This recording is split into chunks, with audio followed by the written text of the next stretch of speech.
बिस्मिल्लाहिर्रहमानिर्रहीम। अस्सलाम वालेकुम। मेरा नाम है डॉक्टर नवीद अवान। आज जिस टॉपिक में बात करूंगा उस टॉपिक का ताल्लुक तीन अल्फाज के साथ है। ये तीन अल्फाज आपकी ज़हनी, जिस्मानी और अमली ज़िंदगी के साथ गहरे वाबस्ता हैं। कहा जाता है कि life is a constant cycle of these three words. और ये तीन अल्फाज कौन कौन से हैं? Number 1 construction, number 2 destruction and number 3 replacement. अगर आपने इन तीन अल्फाज पे गौर व फिक्र किया तो आपके लिए कामयाबी का असूल नामुमकिन नहीं है। कुदरत ने इंसान या किसी भी जानदार की तख्लीक में इन तीन अल्फाज का अमली सबूत दिया। आप अपनी ज़िंदगी के सफ़र को देख लें या किसी भी इंसान की ज़िंदगी के सफ़र को देख लें, पैदाइश से लेके मौत तक का सफ़र। इंसान कहीं पे कंस्ट्रक्टिव होता है, कहीं पे डिस्ट्रक्टिव होता है, कहीं पे उसको रिप्लेस कर दिया जाता है। आप अपनी जिस्मानी साख्त को देखें। आपकी जिस्मानी साख्त में आपके जो रेड ब्लड सेल्स हैं, आरबीसी, 120 दिन के बाद चेंज हो जाते हैं, उनकी जगह नए सेल्स आ जाते हैं। इसी तरह आप अपने स्किन सेल्स को देखें, आप अपने वाइट सेल्स को देखें, ये एक मुख्तसर दुरानी के बाद चेंज हो जाते हैं, पुराने सेल्स डिस्ट्रॉय कर दिए जाते हैं। कुदरत ने इंसान को ये तरगीब दी है कि तुम्हारी अपनी ज़िंदगी इन तीन अल्फाज पर मुश्तमिल है। अपने आप को कंस्ट्रक्टिव मोड में रखो, तामीरी सोच के साथ रखो। अगर नहीं रखोगे तो ऐसा ऐसा तुम डिस्ट्रॉय हो जाओगे और फिर देन रिप्लेस कर दिए जाओगे। आज की इस वीडियो में इन तीन अल्फाज का मैं दोनों पहलुओं से इसकी अहमियत को उजागर करूंगा। कामयाब होने के लिए ज़रूरी होता है कि आपके ज़हन में एक विजन हो, और विजन की तकमील के लिए ज़रूरी होता है कि आप पैशनेट हो, आपके अंदर जज्बा हो, आप कोशिश करें और मुस्तकिल मिजाजी के साथ, तब जाके अपने विजन की तकमील हासिल कर सकते हैं। थॉमस एडिसन को देखें, उसने अपने ज़हन में ना एक बल्ब का विजन बनाया कि मैं एक बल्ब बनाऊंगा, और उसके लिए उसने सैकड़ों तजुर्बात किए, तब जाके वो बल्ब बनाने में कामयाब हुआ। लेकिन इस दौरान उसने सब्र का दामन अपने हाथ से नहीं छोड़ा, उसने सब्र भी किया, मुस्तकिल मिजाज भी रहा, तब जाके बल्ब बनाया।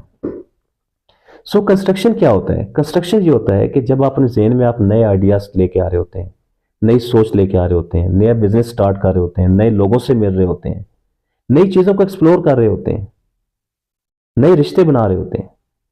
लेकिन इस दौरान सम टाइम ऐसा भी होता है कि आपको नाकामी होती है।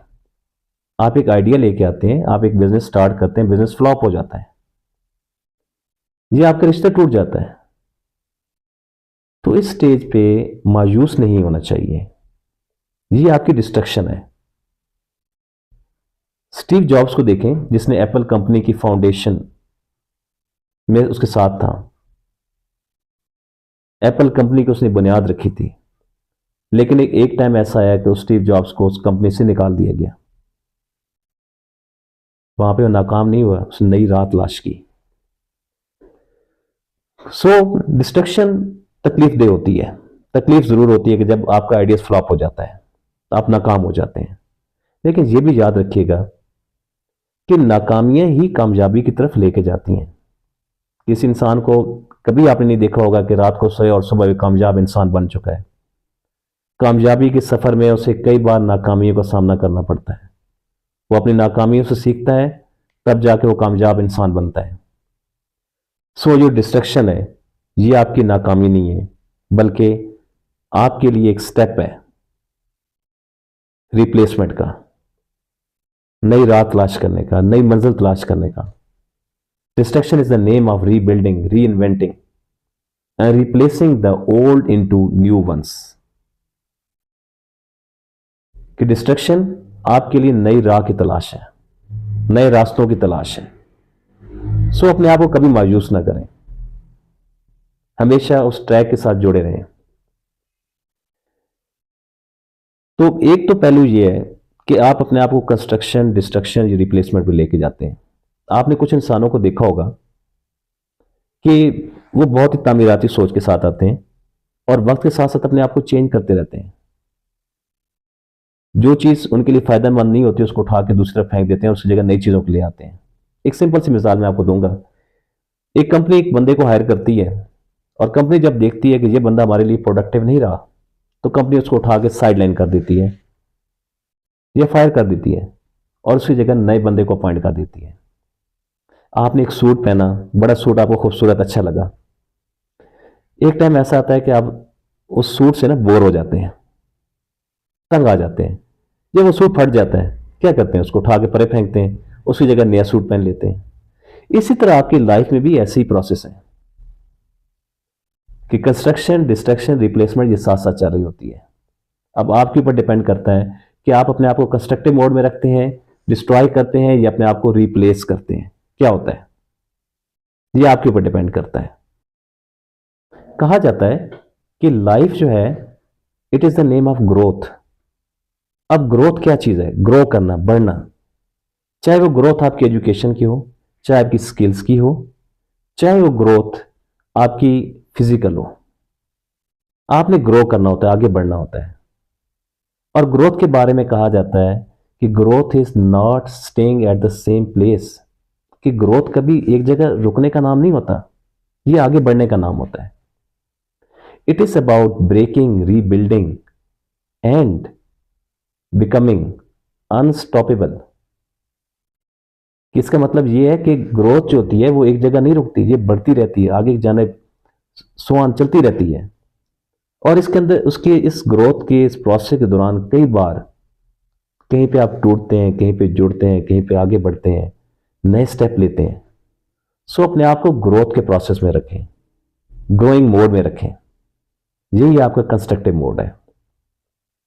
मैं अक्सर अपने स्टूडेंट के साथ ये बात शेयर करता हूं और उन्हें कहता हूं कि आपका ये टाइम कैरियर बनाने का है। कैरियर 60 साल की उम्र में नहीं बनता, 70 साल की उम्र में कैरियर नहीं बनता, या जब जी चाह जी मैं कैरियर बनाने लगा हूं, नो। इसके लिए आपके जहन में विजन होना चाहिए, आपके गोल सेट होना चाहिए, तभी आप अपने कैरियर बिल्ड कर सकते हैं। और फिर अचीव करने के लिए आपकी मेहनत, स्ट्रगल, एफर्ट और कंसिस्टेंट, तब जाके अपने गोल्स या अपने कैरियर बिल्ड करते हैं। आजकल के स्टूडेंट्स का ये हाल है कि ये अक्सर गेम्स में अपने आप को ना मसरूफ रखते हैं।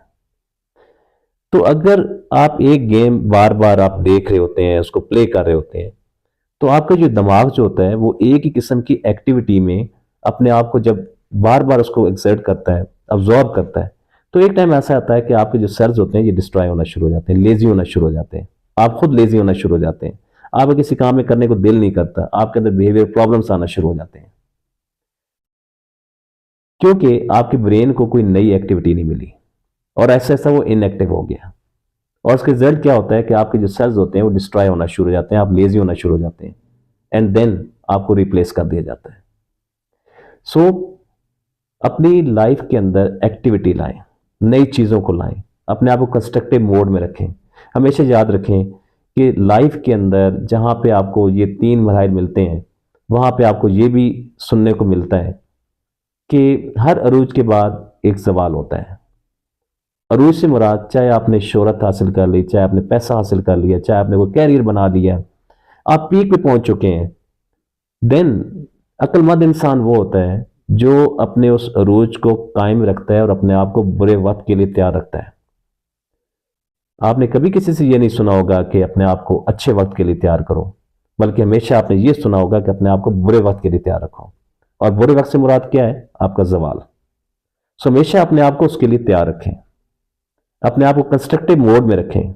जब आप अपने आप को कंस्ट्रक्टिव मोड में रखेंगे तो फिर देखेंगे आपके अंदर कितनी बड़ी चेंजेस आती हैं। आप नए लोगों से मिलें, नए आइडियाज सर्च करें, नई चीज़ों को एक्सप्लोर करें। इससे क्या होगा कि आपका जो ब्रेन होगा वो एक्टिव होगा, और ब्रेन एक्टिव होने के साथ साथ आपकी पूरी बॉडी एक्टिव रहेगी। लेकिन जब आप अपने आप को डिस्ट्रक्टिव मोड में लेके जाएंगे, नई चीज़ों को एक्सप्लोर करना बंद कर देंगे, अपने आप को इनएक्टिव कर देंगे, तो आहिस्ता आहिस्ता वाकई आप इनएक्टिव हो जाएंगे, फिजिकली भी इनएक्टिव हो जाएंगे, और फिर आपको एक कोने में फेंक दिया जाएगा और आपकी जगह नए लोग आ जाएंगे। तो इन्हीं अल्फाज के साथ मैं आपसे इजाज़त चाहूँगा। बहुत सारा ख्याल रखिएगा। अल्लाह हाफिज़।